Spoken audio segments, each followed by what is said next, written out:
ইবাদত করতে হবে ইখলাসের সাথে, জীবন পরিচালনা করতে হবে ইখলাসের সাথে, না হলে শয়তান আমাকে আপনাকে যে কোনোভাবে ওয়াসওয়াসা দিয়ে, কুমন্ত্রণা দিয়ে অন্যায় পথে ধাবিত করবে, সুশোভন করবে। কিভাবে দেখেন, মিথ্যাকে কিভাবে সুশোভিত করে সত্য বলে উপস্থাপন করে। দেখেন সূরা তাহা 120 121 নম্বর আয়াতটি দেখেন, আল্লাহ তাআলা বলছেন ফাওয়াসওয়াসা ইলাইহি শাইতান, শয়তান আদম আলাইহিস সালাতু ওয়াস সালাম এবং তার স্ত্রী হাওয়াকে ওয়াসওয়াসা দিয়েছিল জান্নাতে। কেমন করে?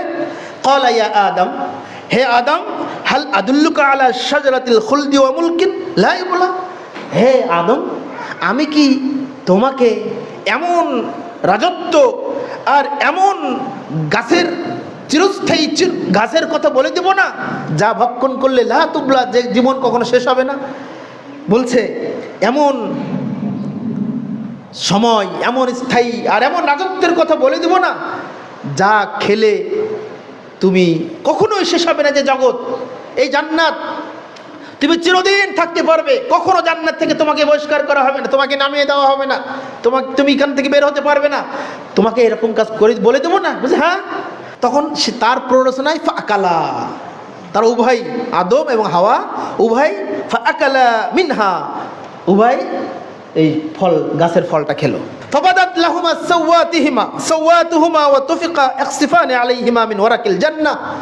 এই শয়তানের প্ররোচনায় পড়ে আদম আলাইহিস সালামকে বলল, আপনি এমন এক রাজত্ব পাবেন যে রাজত্ব শেষ হবে না, এমন বয়স পাবেন যে বয়স কোনো ফুরিয়ে যাবে না।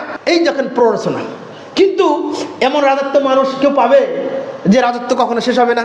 এমন বয়স কেউ পাবে যে বয়স কখনো ফুরিয়ে যাবে না? কেউ পাবে না। কি এই দেখেন, মিথ্যাকে কিভাবে আদমের কাছে সুশোভিত করে তুললো আদম, এই শয়তান। তোপর শয়তানের প্ররোচনায় পড়ে আদম আলাইহিস সালাম খেলেন, খাওয়ার সাথে সাথে তাদের পোশাক উন্মুক্ত হয়ে গেল। পরে জান্নাতের গাছের ফল পাতা নিয়ে তারা তাদের লজ্জাস্থান আবৃত করলো। ওয়া আসা আদমু রাব্বাহু ফাগাওয়া, অথবা আদম আলাইহিস সালাম তার রবের অবদ্ধচরণ করলো শয়তানের প্ররোচনায় পড়ে। এই দেখেন মানুষকে অসত্যকে, মিথ্যাকে কিভাবে সুশোভন করে তুললো।